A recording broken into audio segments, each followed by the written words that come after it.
आप सभी बंधु बांधवियों का अभिवादन। आज हम लोग संगीत के सबसे मूल तत्व नाद के बारे में थोड़ा सा अध्ययन करने का प्रयत्न करेंगे।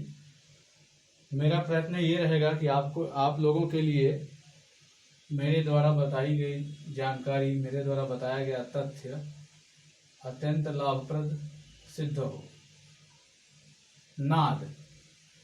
नाद की परिभाषा की हम बात करें तो आता है नकारम प्राणनामानम,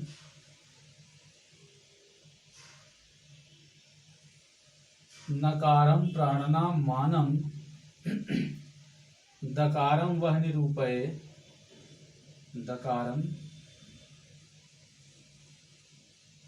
वह निरूपये,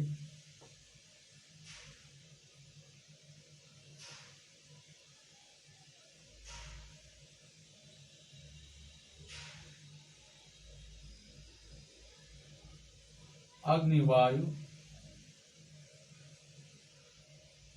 समायुक्तम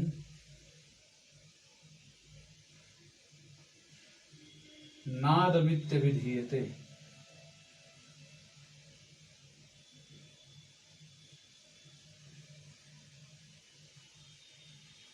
यह श्लोक है।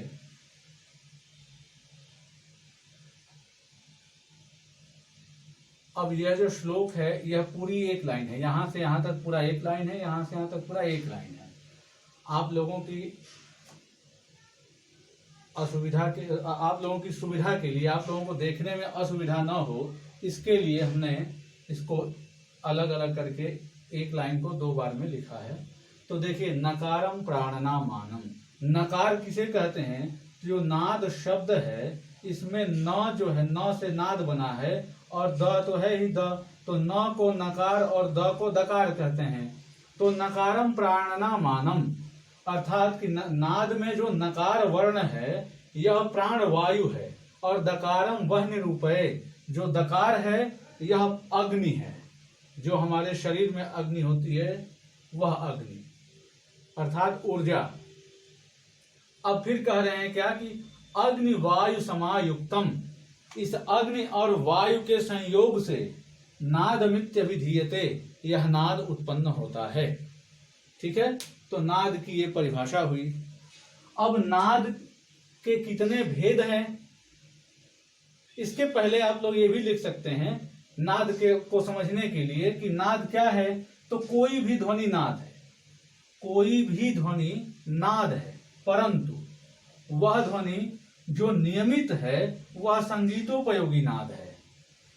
ठीक है, जो नियमित है वह संगीतोपयोगी नाद है, और जो नियमित नहीं है वह संगीतोपयोगी नहीं है। तो यहां हम नाद की जब बात करेंगे तो संगीतोपयोगी नाद की बात करेंगे।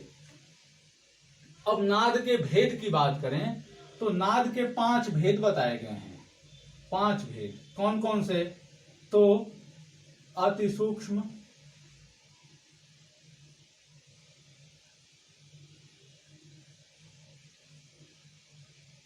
पांच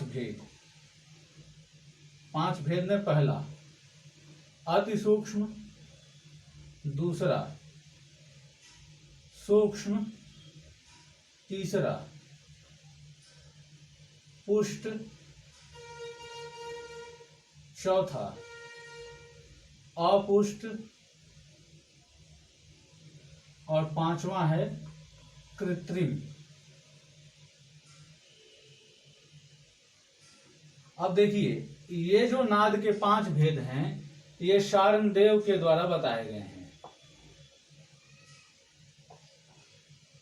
आचार्य शार्ंगदेव के द्वारा बताए गए ये नाद के 5 भेद हैं, और इनका स्थान भी बताया गया है कि अति सूक्ष्म नाद कहाँ होता है। तो यह नाभि प्रदेश में होता है। नाभि प्रदेश में, नाभि प्रदेश जानते हैं आप लोग ना? नाभि प्रदेश अर्थात जो पेट में जो नाभि होती है वो नाभि प्रदेश में यह होता है। वहीं यह अति सूक्ष्म नाद निवास करता है।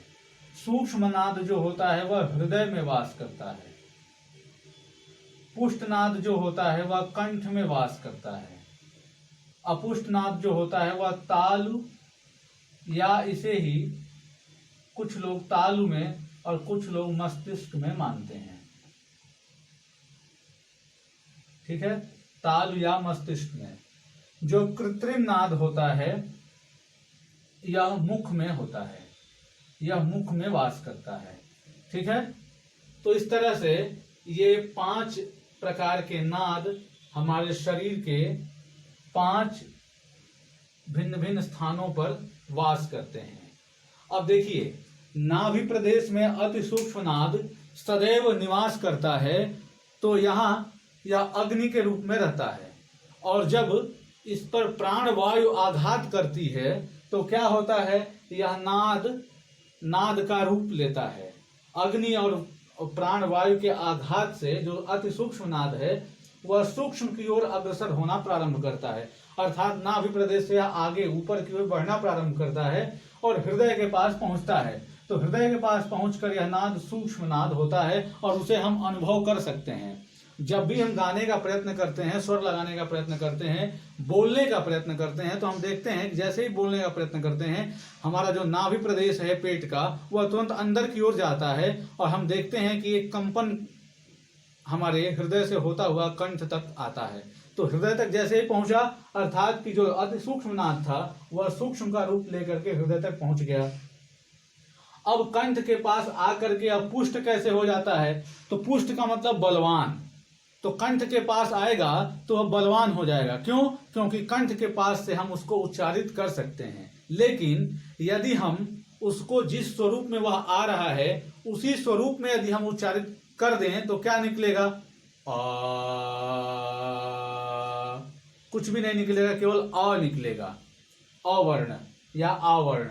ठीक है, लेकिन हमको क्या करना है, भाषा से संबंधित विभिन्न वर्णों का उच्चारण करना है, शब्दों का उच्चारण करना है। तो अब मस्तिष्क जो है इस पुष्टनाद को अपनी ओर खींच लेता है, कहता है कि पहले आओ मेरे पास, जैसे मैं कहूंगा वैसे जाकर के तुम बाहर निकलना, वैसे तुम उच्चारित होना। तो अब यह नाद, पुष्टनाद जो है यह तालु या मस्तिष्क में पहुंच जाता है। अब मस्तिष्क क्या करता है कि जिस प्रकार से बोलना है, अब जैसे मान लीजिए हमको प वर्ण का उच्चारण करना है, प, तो प देखिए होठों से इसका उच्चारण होता है, तो इसे ओष्ठ वर्ण कहा गया है। प, बिना होठों का प्रयोग किए हम प वर्ण बोल ही नहीं सकते। ठीक है, तो इस तरह से मस्तिष्क जो है हमारे होठों को निर्देशित करता है कि देखो प वर्ण बोलना है और तुम इस प्रकार से जाओ और प वर्ण के उच्चारण में सहयोग प्रदान करो। तो अब मस्तिष्क के निर्देशानुसार वह नाद पहुंचता है हमारे मुख में, और वहां जैसे हम चाहते हैं वैसा नाद की वह उस प्रकार से नाद की उत्पत्ति होती है। तो इसलिए इसे हम कृत्रिम नाद कहते हैं। कृत्रिम अर्थात मानव निर्मित, अर्थात मनुष्यों के द्वारा बनाया हुआ नाद, मनुष्यों के द्वारा उत्पादित किया हुआ नाद, उसकी प्रेरणा से, स्वतः नहीं, उसकी प्रेरणा से जो भी तैयार होता है उसे हम कहते हैं कृत्रिम, मनुष्य के द्वारा बनाया हुआ। तो इस तरह से ये 5 नाद हैं शार्ंगदेव जी के द्वारा बताए गए। लेकिन इन्हीं 5 नादों को जब हम मतंग जी के द्वारा देखते हैं तो वह थोड़ा सा परिवर्तन कर देते हैं और इनका स्थान भी थोड़ा सा परिवर्तित हो जाता है। कैसे? तो देख लेते हैं आचार्य मतंग के द्वारा 5 भेद कौन कौन से हैं। भेद तो यही हैं, इनका क्रम थोड़ा बदल जाता है। आचार्य मतंग या मतंग मुनि, जो लिखना चाहें आप लोग लिख सकते हैं, आचार्य मतंग के द्वारा। तो अब जो है ये कहते हैं, पहले कहते हैं सूक्ष्म नाद, फिर कहते हैं अति सूक्ष्म नाद। पहले सूक्ष्म फिर अति सूक्ष्म। तो जो अति सूक्ष्म नाद है इसे कहते हैं कि गुहा प्रदेश में निवास करता है। गुहा प्रदेश अर्थात मूलाधार के पास, गुहा प्रदेश, मूलाधार के पास। मूलाधार क्या होता है?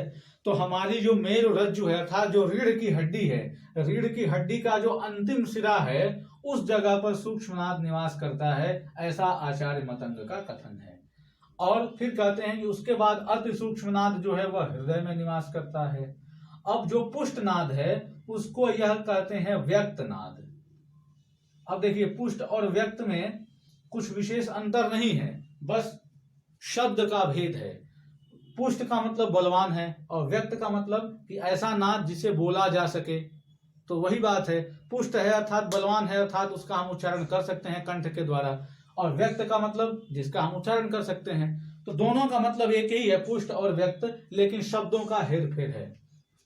अब यहाँ जो चौथा नाद है वो तालु या मस्तिष्क में ही निवास करता है और इसको ये कहते हैं अव्यक्त, अर्थात इसे हम बोल नहीं सकते। जब वह नाद मस्तिष्क में है तो हम कहाँ से बोल पाएंगे, जब तक उसे हम मुख में नहीं लाएंगे, और जब मुख में लाएंगे तो वही नाद कृत्रिम कहलाएगा और फिर इसका उच्चारण हम कर पाएंगे। तो इस प्रकार से ये नाद के 5 भेद और नाद के बारे में हम लोगों ने सूक्ष्म अति सूक्ष्म अध्ययन किया। मेरा प्रयास कैसा रहा, सार्थक रहा या नहीं रहा, आप लोग हमें बताने का कष्ट अवश्य करेंगे। और इस उम्मीद के साथ कि मेरे द्वारा दी गई यह जानकारी, यह तथ्य आप लोगों के लिए लाभदायक सिद्ध होगा, मैं अपने विषय को यहीं समाप्त करते हुए आप लोगों से विदा चाहूंगा और आप लोगों का पुनः अभिवादन और धन्यवाद।